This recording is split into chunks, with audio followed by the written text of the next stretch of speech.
Hello everyone, welcome you all. तो ये polity rapid revision का हमारा सेकंड लेक्चर है, ठीक है। Do join our Telegram channel और पहला लेक्चर देख लीजिएगा, ठीक है। अंडरस्टैंडिंग बिल्टअप हो जाएगी, ठीक है। मैं ठीक है, ज़्यादा डेप्थ में तो नहीं, लेकिन बहुत अच्छे तरीके से आपको यहाँ पे पॉलिटी कवर करवा दूंगा, ठीक है। एनीवे चलो फिर शुरू करते हैं, ठीक है। तो सबसे पहले देखेंगे अब मेजर कमेटी कौन कौन सी थी, ठीक है। तो जवाहरलाल नेहरू के अंडर में कौन सी थी, तो यूनियन पावर्स कमेटी थी, इसके अलावा यूनियन कॉन्स्टिट्यूशन कमेटी थी और स्टेट्स कमेटी थी, ठीक है। देखो, ये पार्ट फैक्चुअल है, मैं थोड़ा बहुत पढ़ के ही बताऊंगा आपको, ठीक है। सॉरी। लेकिन आपको क्या करना है, आप अगर कोई ट्रिक बना सकते हो या फिर किस तरह से रूल्स लिख के या फिर कैसे आपको डिमार्केट कर सकते हो या फिर मैंने जैसे डिमार्केट किया उस तरह से भी आप लिख के रखते हो और डेली पढ़ते हो, तो क्या हो जाएगा, आपको मेमोराइज हो जाएगा। और यहाँ पे क्वेश्चंस बहुत बनता है और गलती होने की पूरे पूरे चांसेस है, क्योंकि कंपेटिशन में कंफ्यूज हो जाओगे, ठीक है।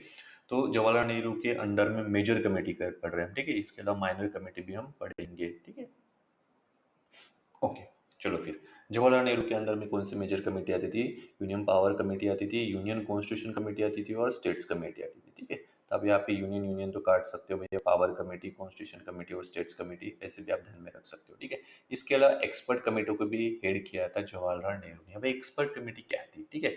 हमने लास्ट लेक्चर में देखा कि कॉन्स्टिट्यूशन का ड्राफ्ट प्रिपेयर किया गया ड्राफ्टिंग कमेटी के द्वारा, और ये जो ड्राफ्ट है कॉन्स्टेंट असेंबली में डिस्कस डिबेट कर दिया गया और फिर ड्राफ्ट को फाइनलाइज करके हमारा कॉन्स्टिट्यूशन एडॉप्ट कर दिया गया, ठीक है। अभी जो ड्राफ्टिंग कमेटी को नोट्स, यानी कॉन्स्टेंट ड्राफ्टिंग कमेटी को कॉन्स्टिट्यूशन के बारे में जो भी नोट्स की प्रिपरेशन थी, ठीक है, कहाँ से मटेरियल लेना है, क्या करना है, क्या नहीं करना है, ठीक है, ये प्रोवाइड किए थे एक्सपर्ट कमेटी ने। किसने प्रोवाइड किए थे, एक्सपर्ट कमेटी ने प्रोवाइड किए थे, ठीक है। अब एक्सपर्ट कमेटी ने प्रोवाइड किए थे, ठीक है, एक्सपर्ट कमेटी ने प्रोवाइड किए थे, ठीक है। और ये जो एक्सपर्ट कमेटी है 8 जुलाई 1946 को फॉर्म हुई थी। कब फॉर्म हुई थी, 8 जुलाई 1946 को फॉर्म हुई थी, ठीक है। ड्राफ्टिंग कमेटी कब फॉर्म हुई थी, 29 अगस्त 1947 को फॉर्म हुई थी। कब फॉर्म हुई थी, 29 अगस्त 1947 को, ठीक है।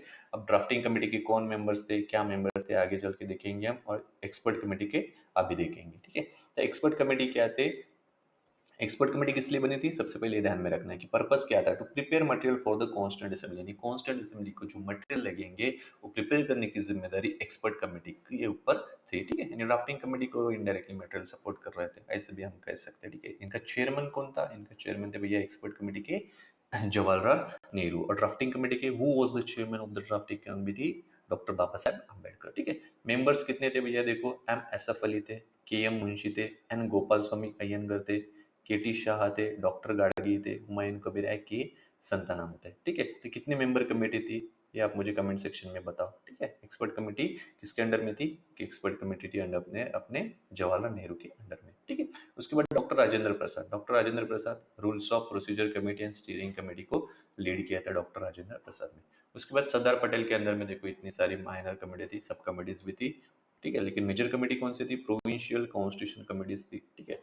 Advisory committees on fundamental rights and minorities and tribal and excluded area, ठीक है। और इसी की ये सभी क्या है, माइनर कमिटीज है, ठीक है। ये आप पॉज करके पढ़ सकते हो, ठीक है। आगे बढ़ते हैं, ठीक है।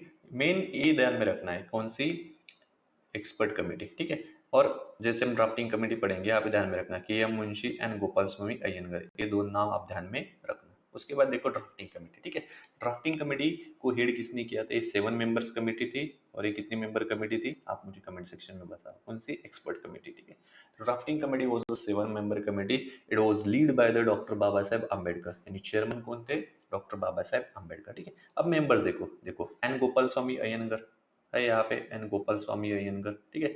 उसके बाद देखो अल्लादी कृष्ण स्वामी Iyer, doctor K M Munshi दिख रहे, ठीक है। ऐसा भी क्वेश्चन आ सकता है फिर आपको कि ऐसे कौन से दो मेंबर्स थे जो ऐसे कौन से दो इंसान थे, ठीक है, जो ड्राफ्टिंग कमेटी के भी मेंबर थे और एक्सपर्ट कमेटी के मेंबर थे, तो कौन से थे, एन गोपाल स्वामी अयंगर और डॉक्टर के एम मुंशी, आपको ध्यान में रखना है। और ये 7 मेंबर्स कमेटी थी, और वो कितनी मेंबर्स कमेटी थी वो आप मुझे कमेंट सेक्शन में बताओ, ठीक है। इसके अलावा सैयद मोहम्मद सादुल्लाह एंड माधवा राव, इन्होंने मित्तर को रिप्रेजेंट यानी रिप्लेस किया था, ठीक है। और टीटी कृष्णमचारी ने खैतान को रिप्लेस किया था, ठीक है। ऐसा भी क्वेश्चन आया था भैया, किसने किसको रिप्लेस किया था, ऐसा क्वेश्चन आ सकता है। तो माधवा राव मित्तर, एमएमआई ध्यान में रख सकते हो। कृष्णमचारी खैतान, के ध्यान में रखना, ठीक है। कृष्णमचारी ने खैतान को रिप्लेस किया था, माधवा राव ने मित्तर को रिप्लेस किया था। ठीक है, ड्राफ्टिंग प्रोसेस के बारे में आप जानते हैं। ड्राफ्टिंग प्रोसेस यानी फर्स्ट ड्राफ्ट कब पब्लिश किया गया था? फरवरी 1948 में पब्लिश किया गया था। सेकंड यानी पब्लिक फीडबैक के लिए कितने मंथ लगे थे? 8 मंथ लिए थे। ठीक है, सेकंड ड्राफ्ट अक्टूबर 1948 में। ठीक है, टोटल मीटिंग्स कितनी हुई थी? 141 डेज हुई थी। कितनी हुई थी? 141 डेज। ठीक है, और 114 यानी 114 डेज ड्राफ्टिंग कमेटी ने लिए थे अपना जो भी है प्रिपेयर करने के लिए। ठीक है, और less than 6 month completion process कितना था भैया? Less than 6 month, and 6 month के अंतर यानी भीतर ही उन्होंने क्या कर दिया था? कॉन्स्टिट्यूशन का ड्राफ्ट प्रिपेयर कर दिया था। ठीक है, ये बात आपको यहाँ पे ध्यान में रखनी है कि ड्राफ्टिंग कमेटी क्या थी?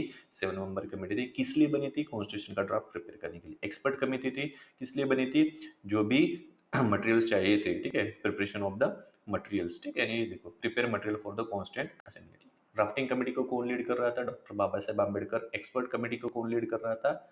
जवाहरलाल नेहरू। एक्सपर्ट कमेटी कब फॉर्म हुई थी? 8 जुलाई 28 जुलाई 8 जुलाई ओके, 8 जुलाई 1946 को फॉर्म हुई थी। और जो ड्राफ्टिंग कमेटी है वो फॉर्म हुई थी 29 अगस्त 1947 को। ठीक है, तो क्रोनोलॉजी वगैरह है तो ध्यान में रखना है कि एक्सपर्ट कमेटी पहले फॉर्म हुई थी, उसके बाद ड्राफ्टिंग कमेटी क्या हुई थी? फॉर्म हुई थी। आई होप कि आपको यहाँ तक समझ में आया है। ठीक है, आगे बढ़ते हैं। उसके बाद देखो माइनर कमेटी, फैक्चुअल सी इन्फॉर्मेशन है। ठीक है, माइनर कमेटी में देखो डॉक्टर राजेंद्र प्रसाद ने फाइनेंस एंड स्टाफ कमेटी को लीड किया था। इसके अलावा नेशनल फ्लैग कमेटी को भी लीड किया था। उसके अलावा अल्लादी कृष्ण स्वामी अय्यर ने क्रेडेंशियल कमेटी। ठीक है, मैच द पेयर्स में ऐसे क्वेश्चंस आते हैं, तो आपको ये रट्टा ही मार के रखो। ठीक है, पूरा ऐसे जवाब होना चाहिए आपके। उसके बाद बी पत्ताभी सीतारामैया हाउस कमेटी को लीड किया था। चीफ कमिश्नर प्रोविंसेस कमेटी को लीड किया था। नलिनी रंजना सरकार नॉन मेंबर थी, मेंबर नहीं थी। ठीक है, लेकिन फिर भी इसने एक कमेटी को लीड किया था, वो था फाइनेंशियल प्रोविजंस कमेटी।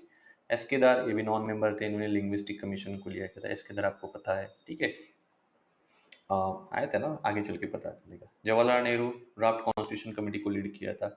उषानाथ सेन ने प्रेस गैलरी कमेटी को लीड किया था। एस वरदाचारी ने, ये भी नॉन मेंबर थे, committee citizenship committee supreme court committee को लीड किया था। ठीक है, इन नॉन मेंबर्स वाले भैया लिख के रख दो आप।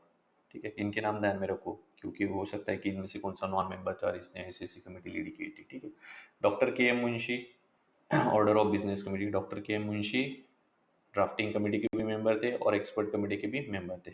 जीवी Malvankar functions of constituent assembly. ठीक है, जब हमारी कॉन्स्टिट्यूंट असेंबली लेजिस्लेटिव बॉडी करके मिलती थी, उन्हें जीवी मालवनकर के द्वारा लीड किया जाता था।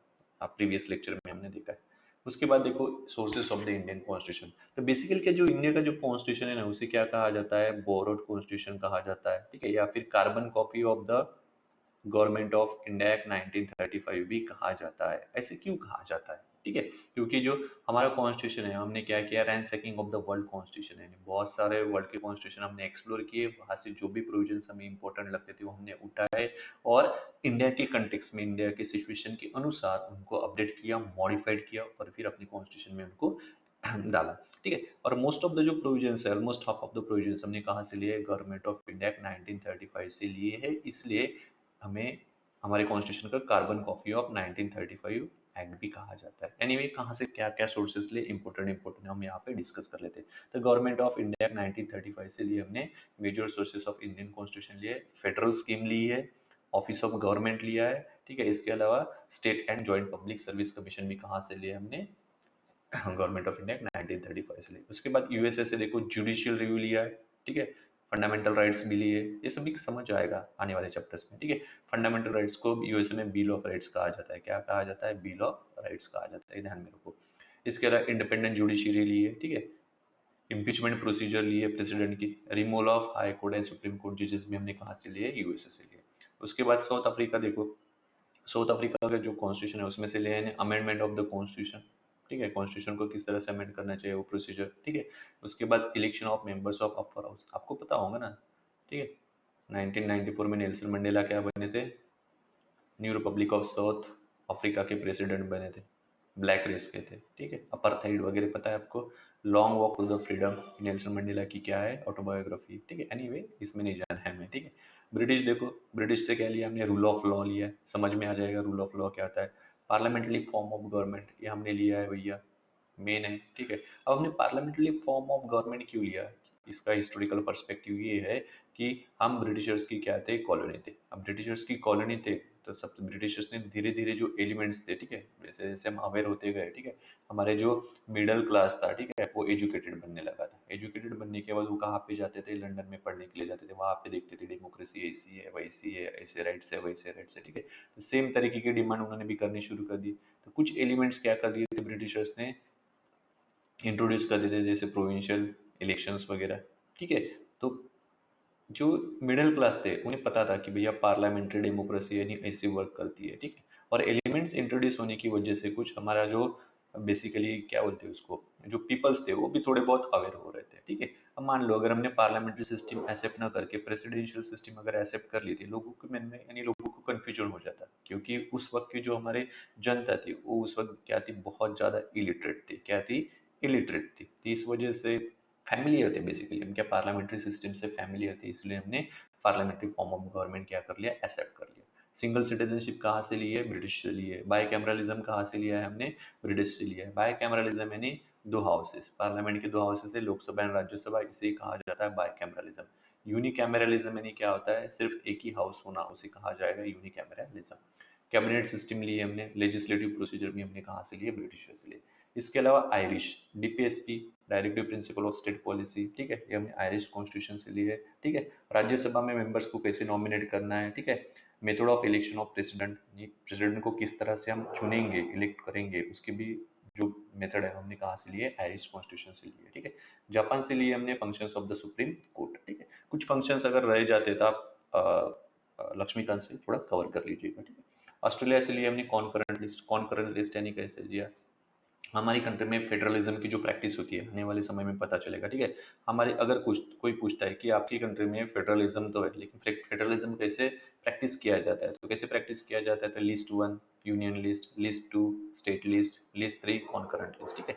अब जो लिस्ट थ्री है कॉन्करेंट लिस्ट, ठीक है, उसमें लॉ बनाने की पावर किसके पास रहती है, स्टेट के पास भी रहती है और सेंटर के पास भी रहती है। लेकिन मान लो एक ही सब्जेक्ट पे सेंटर और स्टेट दोनों लॉ बनाते हैं, तो सेंटर का लॉ क्या होता है, प्रीवेल कर दिया जाता है, ठीक है। Joint sitting of house of parliament two house of parliament, ठीक है। ज्वाइंट सिटिंग यानी कैसे होता है कि किसी बात पे अगर दोनों हाउस की अगर सहमति नहीं बनती है तो क्या एक ज्वाइंट सिटिंग अनाउंस की जाती है, ठीक है। उसमें फिर जो सहमति यानी सहमति वगैरह बना के फिर वो जो भी है वो सॉल्व किया जाता है, आने वाले समय में पढ़ेंगे। फ्रेंच से क्या लिया है भैया, लिबर्टी इक्वलिटी फ्रेटर्निटी। 1789 में क्या हुआ था, फ्रेंच रिवॉल्यूशन हुआ था। फ्रेंच रिवॉल्यूशन ने हमें तीन आइडियल दिए, लिबर्टी दी है, इक्वलिटी और फ्रेटर्निटी दी है, ये हमारे कॉन्स्टिट्यूशन में हमने एडप्ट कर दिया है। जर्मनी से क्या लिया मैंने, हमने नेशनल इमरजेंसी ली है, ठीक है। 1975 में लागू कर दी गई थी नेशनल इमरजेंसी, वो दिखेंगे आगे, ठीक है। उसके बाद देखो यूएसएसआर, यूएसएसआर यानी आज का रशिया, आज का रशिया। यूएसएसआर से क्या लिया है हमने, फंडामेंटल ड्यूटीज लिए, जस्टिस लिया है, सोशल इकोनॉमिक और पॉलिटिकल, ठीक है।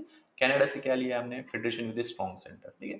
फेडरेशन लिया है हमने कनाडा से, लेकिन स्ट्रॉन्ग सेंटर, सेंटर क्या रहेगा, स्ट्रॉन्ग रहेगा। वैसे भी हमारा जो फेडरलिज्म है वो कैसा है, कॉसी फेडरल है। कॉसी फेडरल यानी क्या होता है, कॉसी फेडरल का मीनिंग इतना ही होता है कि मोर पावर सेंटर के पास रहती है, इसे कहा जाता है कॉसी फेडरल।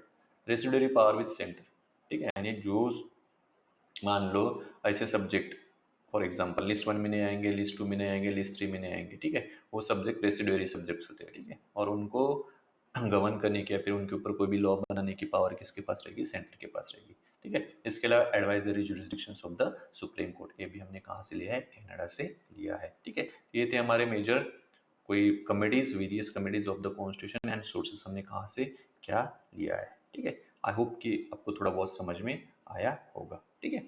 तो चलो फिर सी यू सून, जल्दी मिलते हैं।